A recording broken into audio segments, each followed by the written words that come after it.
Why is it that the person who screams at you for being angry is actually the one fueled by rage? Why is it that the person who accuses you of being selfish is the one draining your life force? You are sitting in your car, or at the dinner table, or in a meeting, and suddenly, the air changes. A simple conversation whisks into a trial. You are accused of a tone of voice you did not use. You are accused of a motive you do not have.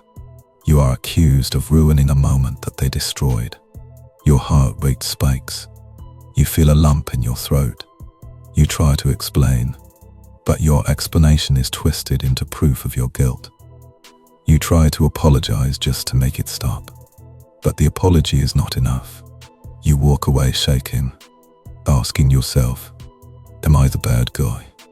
Did I really do that? Am I losing my mind? You are not losing your mind. You are experiencing a psychological siege. You are trapped in a distortion field generated by someone who cannot survive without a villain to fight. And they have cast you in the role of the villain.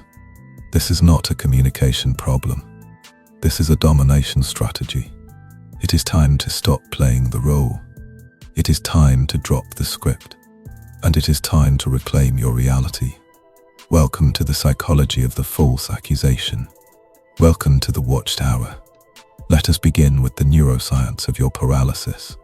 Why do you freeze when you are falsely accused? Why does your mind go blank when you know you are innocent? This is not weakness. This is the amygdala hijack. We must look at the evolutionary roots of reputation. In the ancient tribe, to be labeled untrustworthy was a death sentence. If the tribe turned against you, you were exiled. So when the accusation lands, your brain does not hear words. It hears a threat to your biological survival. Your amygdala screams danger. It floods your system with cortisol and adrenaline. It prepares you for a physical fight. But here is the tragedy. To prepare for the fight, the brain diverts energy away from the prefrontal cortex. This is the CEO of the brain.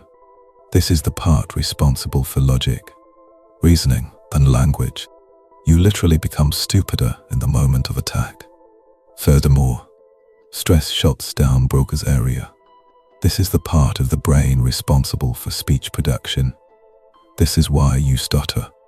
This is why you cannot find the perfect comeback until 3 hours later in the shower. You are fighting a complex verbal war with a brain that has reverted to a reptilian state. You are bringing the spear to a laser fight. Compounding this is the phenomenon of reactive abuse. This is critical to understand. The accuser knows that if they poke you long enough, you will explode. They are counting on it. They poke. They prod. They accuse. They interrupt. Until finally, you snap. You yell. You say something mean. You slam a door. And in that second, they smile, because now they have proof. See, they say, look how crazy you are. Look how abusive you are. They ignore the hour of provocation and focus on your 5 seconds of reaction. They have successfully transferred the guilt from themselves to you. You are now apologizing for your reaction to their abuse. This is the ultimate mind game. We must also understand the mechanism of brainwashing known as the illusory truth effect. This psychological glitch states that if a lie is repeated often enough, the brain begins to accept it as truth. Repetition creates familiarity, and the brain confuses familiarity with validity. When they tell you 10 times a day that you are selfish, your brain stops asking, is this true? And starts asking, why am I so selfish? You begin to look for evidence to support their lie. This is called confirmation bias turning against you. You drop a spoon, and you think, see, I am clumsy. They were right. You forget a birthday, and you think, see, I am selfish. They were right. You have been programmed to prosecute yourself. You are doing their dirty work for them. But now, we run the antivirus. Now let us turn the lens onto the accuser. Who are they? Why do they need to paint you as the monster? We must consult the work of Carl Jung and the concept of the shadow. The shadow contains all the parts of ourselves that we refuse to acknowledge. The shame, the aggression, the selfishness, the cruelty. The accuser cannot bear the weight of their own shadow. It is too painful to look in the mirror and see a flaw. So they employ a defense mechanism called projection. Think of them as a movie projector. Then you are the blank screen. They take the film reel of their own guilt, and they project it onto you. When they call you selfish, they are confessing their own selfishness. When they call you a liar, they are confessing their own deceit. When they call you crazy, they are confessing their own internal chaos. This is not an observation of you. It is an autobiography of them. They are telling on themselves. But because they are screaming it at you, you accept the delivery. You pick up the baggage they dropped. You are the garbage man for their psychological waste. Stop picking up the trash. There is a deeper and darker mechanism at play here called projective identification. This is the most insidious form of mind control. It goes beyond simple projection. In simple projection, they just accuse you. In projective identification, they force you to become the accusation. They treat you like you are angry. They accuse you of being angry. They poke you until you become angry. And then when you finally yell, they feel relief. Because now the anger is outside of them and inside of you. They have used you as a vessel to hold their toxicity. It is a vampiric transfer of shame. The accuser is almost always using a strategy known as DARVO. This stands for deny, attack, and reverse victim and defender. This is the playbook of the manipulator. Memorize it. Watch the pattern in real time. Step 1. You confront them about their behavior. They say, "I never said that." You are imagining things that never happened. They destabilize your memory. This is Gaslighting 101. Step 2. They pivot immediately. You are always so sensitive. You are crazy. You are just trying to start a fight. They attack your credibility. They attack your motive. They put you on the defensive. Step 3. Reverse victim and defender. This is the magic trick. Suddenly, they are the one crying. They are the one hurt by your accusation. They are the one who needs comfort. And you, the person who was harmed, you are now comforting them. They took the knife out of their hand, put it in yours, and called the police. This is not an argument. This is a smoke screen designed to hide their shame. Do not get lost in the smoke. You are also suffering from perspecticide. This is a term used in the study of cults and domestic abuse. It means the murder of perspective. You have lost the ability to see the world through your own eyes. You only see it through theirs. You filter your own thoughts through their judgment before you even think them. This is colonization of the mind. You must declare independence. To stand in the fire and not burn, you need a set of psychological armor plates. You need new rules of engagement. Protocol 1. The stone wall, or the anti-J.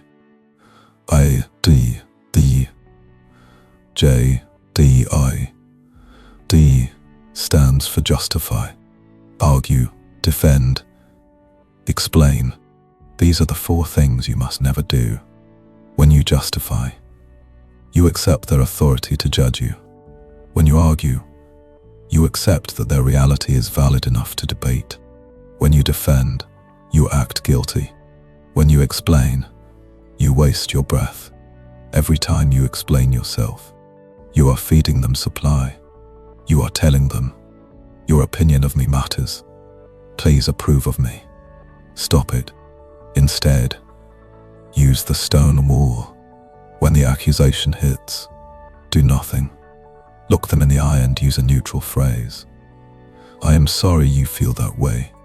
Or, that is an interesting perspective. Or, hear that you believe that. Then, employ total silence. Silence is the war. They want a reaction. Give them a void. Watch them scramble to fill the silence. Watch them escalate because their button pressing is not working.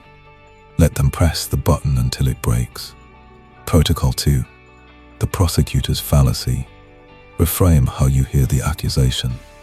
Stop hearing it as a statement about you, and start hearing it as data about them. When they say, "You are stupid," translate it mentally to, "I am feeling insecure about my intelligence right now." Become a scientist observing a specimen. Move from the position of victim, who feels pain, to the position of observer, who feels curiosity. Curiosity is immune to gaslighting. You cannot be hurt by a frog croaking. You just observe the croak. Treat their accusations as noise, as biological output, not as truth. Protocol 3. The reality anchor. Gaslighting works because you doubt your memory. You must outsource your memory. Write it down. Keep a journal. Screenshot the texts. Record the dates. This is not for a court of law. This is for the court of your own sanity.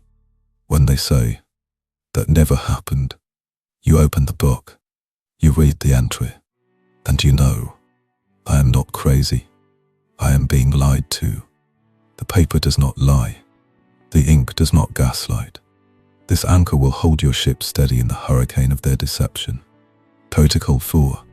The grey rock method. If you cannot leave this person immediately, become a grey rock. A grey rock is boring. It has no shiny edges. It offers no supply. Be polite, vague, and uninteresting. Talk about the weather. Talk about the laundry. Give short answers. Yes, no. Disconnect the wiring to your emotional buttons. When they press the button and nothing happens, they will eventually get bored and move onto a target that bleeds. It is survival of the most boring. Protocol 5. The fogging technique. This is an advanced martial art for verbal combat. When they insult you, agree with them in principle, or agree with the possibility. They say, "You are so lazy." You say, "I can see why you might think that. Sometimes I do enjoy resting." They say, "You are selfish." You say, "It is true that I prioritize my own needs sometimes." You are absorbing the blow like a cloud absorbs a punch. There is no resistance. There is no fight. You agree with the truth in the statement, but you refuse the judgment. This confuses the predator. They want to fight. You gave them fog. They swing and hit nothing. It exhausts them. Let us look at the philosophy of invincibility. Epictetus, a philosopher who was born a slave and understood powerlessness, said, "If someone speaks badly of you, do not defend yourself against the accusations, but reply, 'He obviously does not know about my other faults. Otherwise he would not have mentioned only these.'" This is the ultimate power move. It agrees with the insult to disarm it. It shows that your ego is not fragile. It shows that you are not afraid of being flawed. If you are not afraid of your own flaws, they cannot use them against you. You have stolen their ammunition. You have disarmed the bomb by cutting the wire of shame. Shame is the lever they pull. Destroy the lever.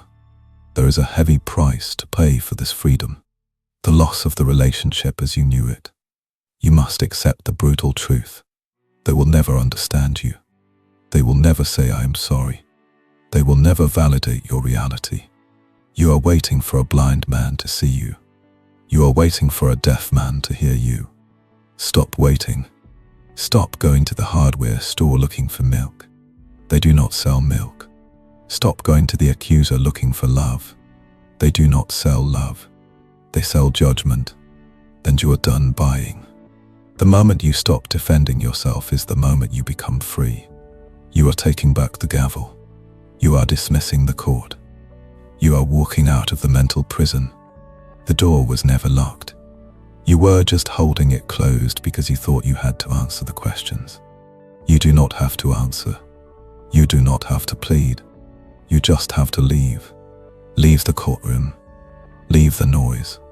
Leave the distortion. Step into the clear light of your own truth, where you are the judge, you are the jury, and you have found yourself innocent. We are Mind Ministry, and we are watching.